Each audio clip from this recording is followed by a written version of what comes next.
ओम श्री परमात्मने नमः। श्रीमद् भगवत गीता साधक संजीवनी प्रशिष्ट सहित हिंदी टीका स्वामी श्री राम सुखदास जी द्वारा लिखित अध्याय 2 श्लोक संख्या 13 के आगे।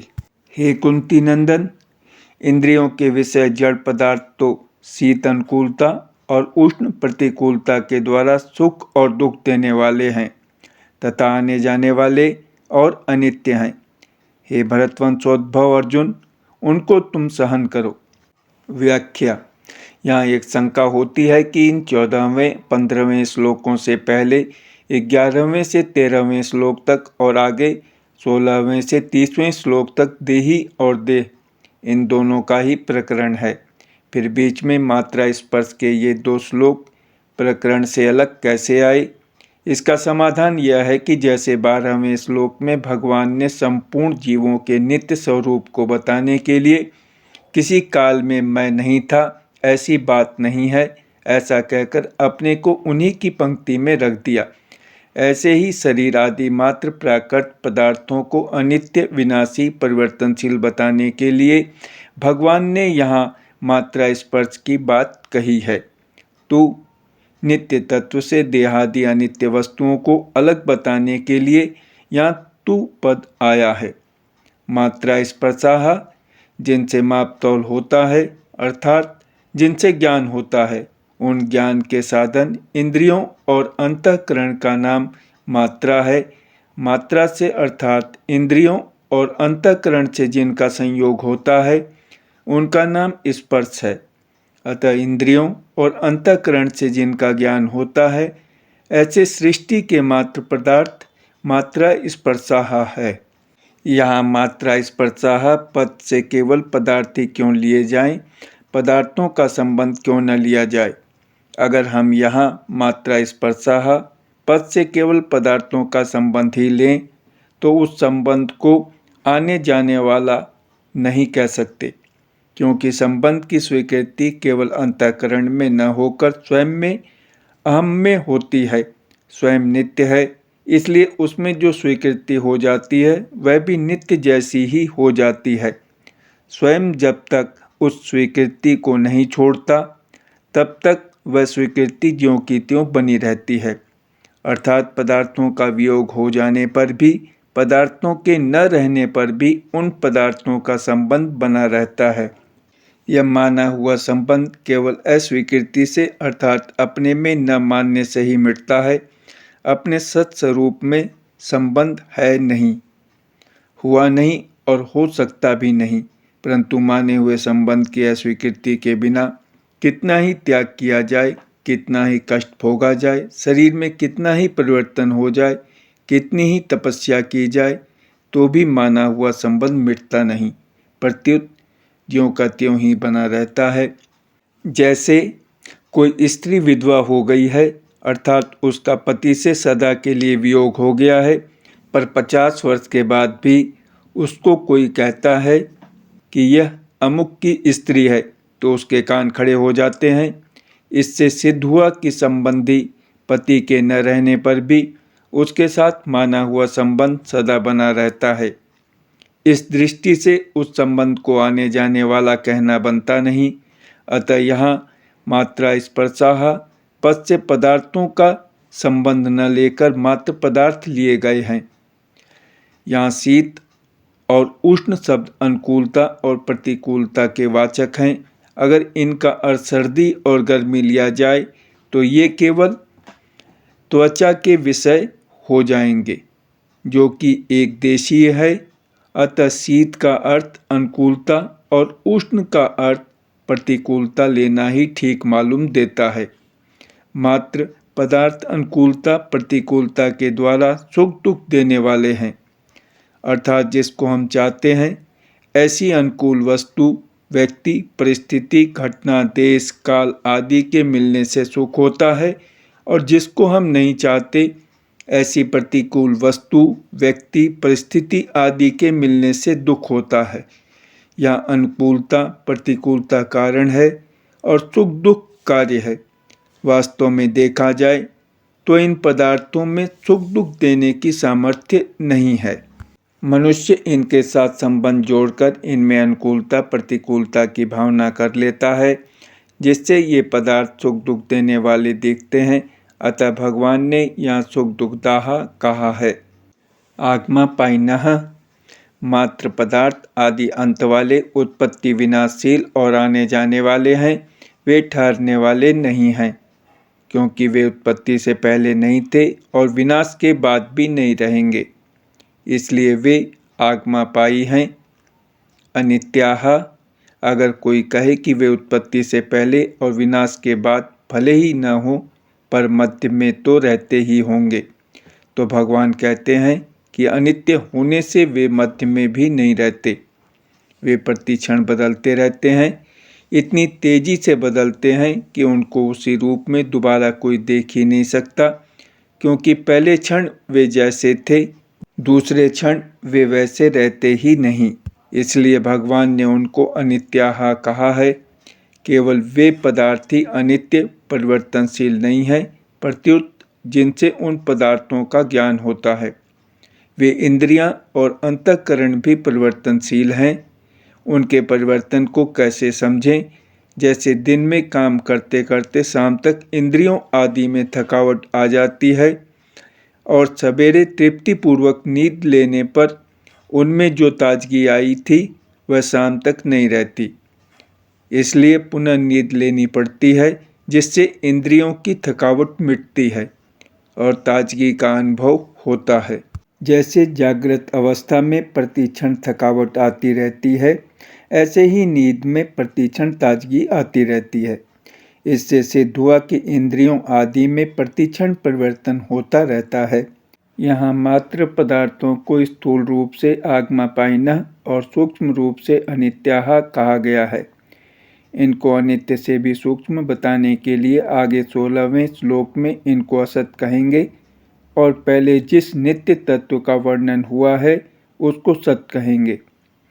ये जितने मात्रा स्पर्श अर्थात इंद्रियों के विषय हैं, उनके सामने आने पर यह अनुकूल है और यह प्रतिकूल है ऐसा ज्ञान होना दोषी नहीं है, प्रत्युत उनको लेकर अंतःकरण में राग द्वेष हर्ष शोक आदि विकार पैदा होना ही दोषी है।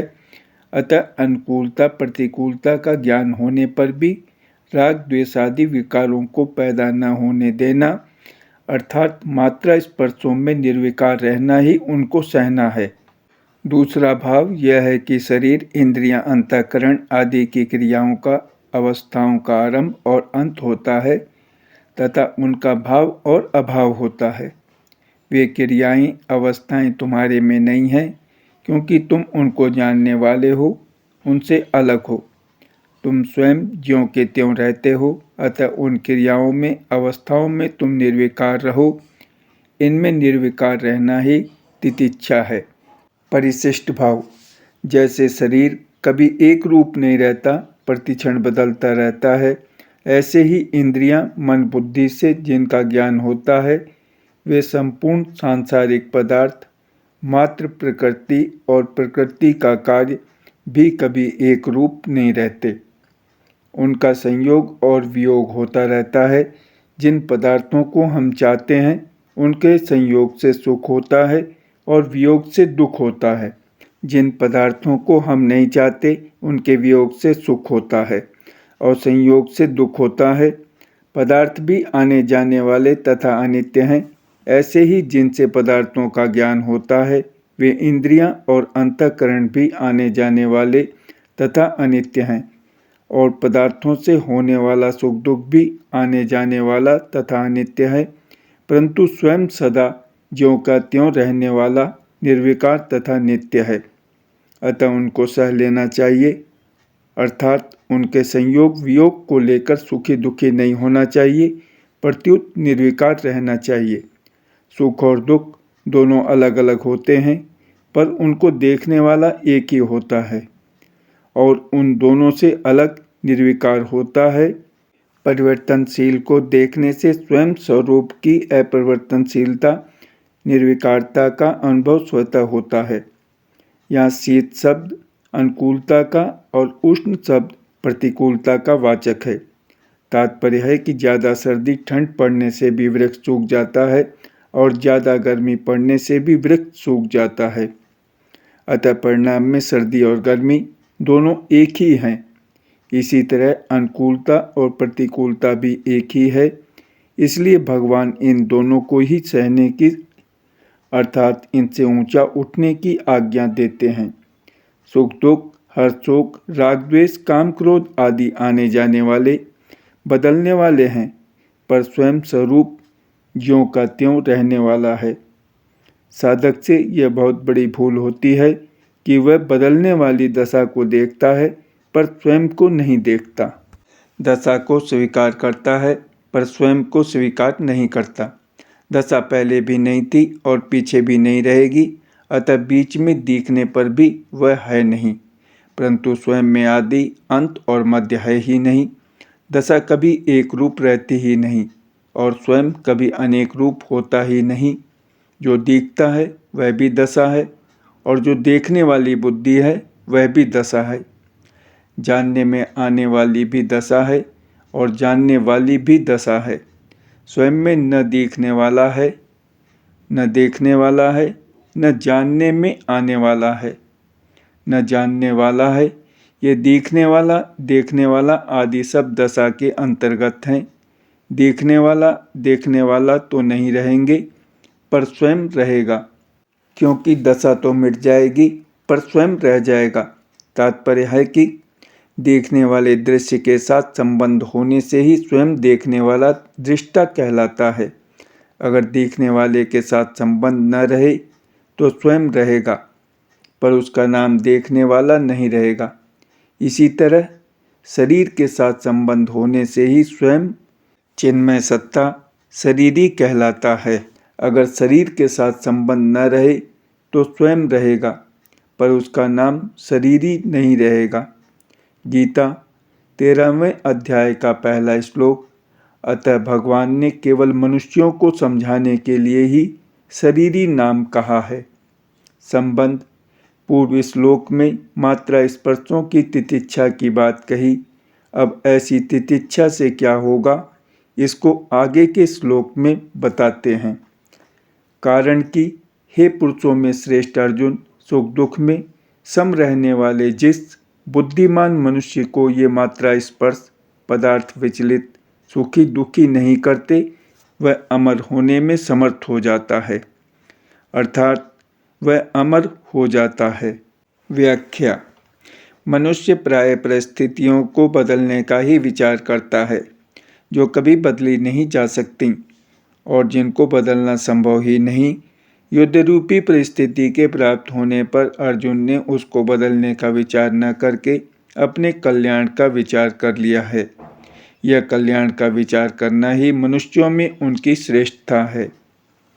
धीर मनुष्य सुख दुख में सम होता है। अंतःकरण की वृत्ति से ही सुख और दुख ये दोनों अलग अलग देखते हैं। सुख दुख के भोगने में पुरुष चेतन हेतु है और वह हेतु बनता है प्रकृति में स्थित होने से। गीता 13वें अध्याय का 20वां 21वां श्लोक। जब वह अपने स्वरूप में स्थित हो जाता है तब सुख दुख को भोगने वाला कोई नहीं रहता। अतः अपने आप में स्थित होने से वह सुख दुख में स्वाभाविक ही सम हो जाता है। धीर मनुष्य को ये मात्रा स्पर्श अर्थात प्रकृति के मात्र पदार्थ व्यथा नहीं पहुँचाते। प्राकृत पदार्थों के संयोग से जो सुख होता है वह भी व्यथा है और उन पदार्थों के वियोग से जो दुख होता है वह भी व्यथा है। परंतु जिसकी दृष्टि समता की तरफ है उसको ये प्राकृत पदार्थ सुखी दुखी नहीं कर सकते। समता की तरफ दृष्टि रहने से अनुकूलता को लेकर उस सुख का ज्ञान तो होता है, पर उसका भोग न होने से अंतःकरण में उस सुख का स्थायी रूप से संस्कार नहीं पड़ता। ऐसे ही प्रतिकूलता आने पर उस दुख का ज्ञान तो होता है, पर उसका भोग न होने से अंतःकरण में उस दुख का स्थायी रूप से संस्कार नहीं पड़ता। इस प्रकार सुख दुख के संस्कार न पड़ने से वह व्यथित नहीं होता। तात्पर्य यह हुआ कि अंतःकरण में सुख दुख का ज्ञान होने से वह स्वयं सुखी दुखी नहीं होता। ऐसा धीर मनुष्य अमरता के योग्य हो जाता है अर्थात उसमें अमरता प्राप्त करने की सामर्थ्य आ जाती है। सामर्थ्य योग्यता आने पर वह अमर हो ही जाता है। इसमें देरी का कोई काम नहीं, कारण कि उसकी अमरता तो स्वतः सिद्ध है। केवल पदार्थों के संयोग वियोग से जो अपने में विकार मानता था, यही गलती थी। विशेष बात, यह मनुष्य योनि सुख दुख भोगने के लिए नहीं मिली है, प्रत्युत सुख दुख से ऊंचा उठकर महान आनंद परम शांति की प्राप्ति के लिए मिली है। जिस आनंद सुख शांति के प्राप्त होने के बाद और कुछ प्राप्त करना बाकी नहीं रहता। अगर अनुकूल वस्तु व्यक्ति परिस्थिति आदि के होने में अथवा उनकी संभावना में हम सुखी होंगे, अर्थात हमारे भीतर अनुकूल वस्तु व्यक्ति आदि को प्राप्त करने की कामना लोलुपता रहेगी, तो हम अनुकूलता का सदुपयोग नहीं कर सकेंगे। अनुकूलता का सदुपयोग करने की सामर्थ्य शक्ति हमें प्राप्त नहीं हो सकेगी, कारण कि अनुकूलता का सदुपयोग करने की शक्ति अनुकूलता के भोग में खर्च हो जाएगी, जिससे अनुकूलता का सदुपयोग नहीं होगा किंतु भोग ही होगा। इसी रीति से प्रतिकूल वस्तु व्यक्ति परिस्थिति घटना क्रिया आदि के आने पर अथवा उनकी आशंका से हम दुखी होंगे तो प्रतिकूलता का सदुपयोग नहीं होगा किंतु भोग ही होगा। दुख को सहने की सामर्थ्य हमारे में नहीं रहेगी, अतः हम प्रतिकूलता के भोग में ही फंसे रहेंगे और दुखी होते रहेंगे। अगर अनुकूल वस्तु व्यक्ति परिस्थिति घटना आदि के प्राप्त होने पर सुख सामग्री का अपने सुख आराम सुविधा के लिए उपयोग करेंगे और उससे राजी होंगे, तो यह अनुकूलता का भोग हुआ। परंतु निर्वाह बुद्धि से उपयोग करते हुए उस सुख सामग्री को अभावग्रस्तों की सेवा में लगा दें, तो यह अनुकूलता का सदुपयोग हुआ। अतः सुख सामग्री को दुखियों की ही समझें, उसमें दुखियों का ही हक है। मान लो कि हम लखपति हैं, तो हमें लखपति होने का सुख होता है, अभिमान होता है, परंतु यह सब तब होता है जब हमारे सामने कोई लखपति न हो।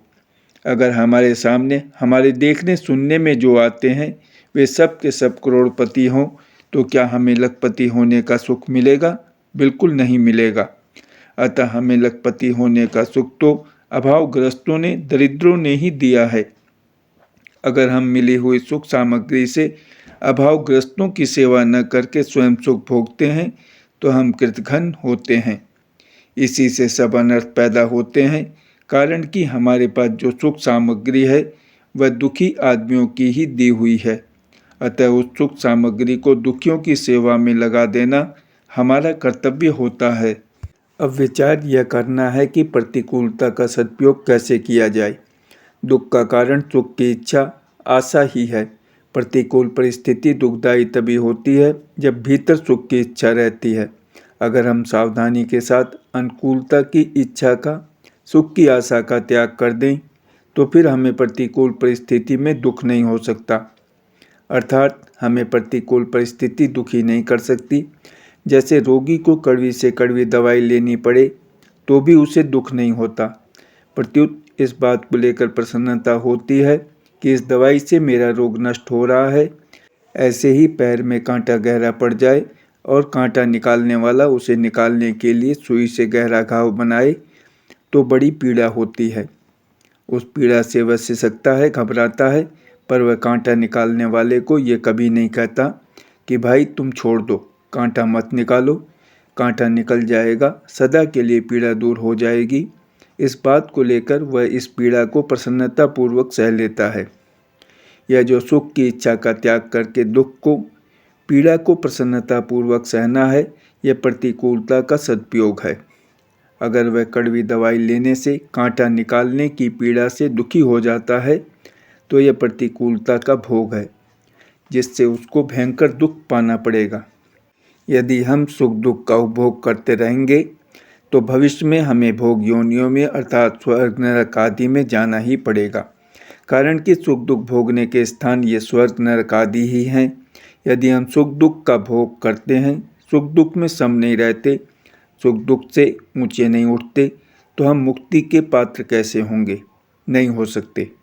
14वें श्लोक में भगवान ने कहा कि ये सांसारिक पदार्थ आदि अनुकूलता प्रतिकूलता के द्वारा सुख दुख देने वाले और आने जाने वाले हैं, सदा रहने वाले नहीं हैं, क्योंकि ये अनित्य हैं, क्षणभंगुर हैं। इनके प्राप्त होने पर उसी क्षण इनका नष्ट होना शुरू हो जाता है। इनका संयोग होते ही इनसे वियोग होना शुरू हो जाता है। ये पहले नहीं थे, पीछे नहीं रहेंगे और वर्तमान में भी प्रतिक्षण अभाव में जा रहे हैं। इनको भोग कर हम केवल अपना स्वभाव बिगाड़ रहे हैं, सुख दुख के भोगी बनते जा रहे हैं। सुख दुख के भोगी बनकर हम भोग योनि के ही पात्र बनते जा रहे हैं। फिर हमें मुक्ति कैसे मिलेगी? हमें भुक्ति भोग की ही रुचि है, तो फिर भगवान हमें मुक्ति कैसे देंगे? इस प्रकार यदि हम सुख दुख का उपभोग न करके उनका सदुपयोग करेंगे तो हम सुख दुख से ऊंचे उठ जाएंगे और महान आनंद का अनुभव कर लेंगे। परिशिष्ट भाव। स्वरूप सत्ता रूप है, सत्ता में कोई व्यथा नहीं है। शरीर में अपनी स्थिति मानने से ही व्यथा होती है, अतः शरीर में अपनी स्थिति मानते हुए कोई भी मनुष्य व्यथा रहित नहीं हो सकता। व्यथा रहित होने का तात्पर्य है प्रिय को प्राप्त होकर हर्षित न होना और अप्रिय को प्राप्त होकर उद्विग्न न होना। गीता 5वें अध्याय का 20वां श्लोक। व्यथा रहित होने से मनुष्य की बुद्धि स्थिर हो जाती है। सुखदायी दुखदायी परिस्थिति से सुखी दुखी होना ही व्यथित होना है। सुखी दुखी होना सुख दुख का भोग है। भोगी व्यक्ति कभी सुखी नहीं रह सकता। साधक को सुख दुख का भोग नहीं करना चाहिए, प्रत्युत सुख दुख का सदुपयोग करना चाहिए। सुखदायी दुखदायी परिस्थिति का प्राप्त होना प्रारब्ध है और उस परिस्थिति को साधन सामग्री मानकर उसका सदुपयोग करना वास्तविक पुरुषार्थ है। इस पुरुषार्थ से अमरता की प्राप्ति हो जाती है। सुख का सदुपयोग है दूसरों को सुख पहुंचाना, उनकी सेवा करना, और दुख का सदुपयोग है सुख की इच्छा का त्याग करना। दुख का सदुपयोग करने पर साधक दुख के कारण की खोज करता है। दुख का कारण है सुख की इच्छा। जो सुख दुख का भोग करता है उस भोगी का पतन हो जाता है, और जो सुख दुख का सदुपयोग करता है वह योगी सुख दुख दोनों से ऊंचे उठकर अमरता का अनुभव कर लेता है। संबंध। अब तक देही का जो विवेचन हुआ है उसी को भगवान दूसरे शब्दों से आगे के 3 श्लोकों में कहते हैं। जय श्री कृष्ण।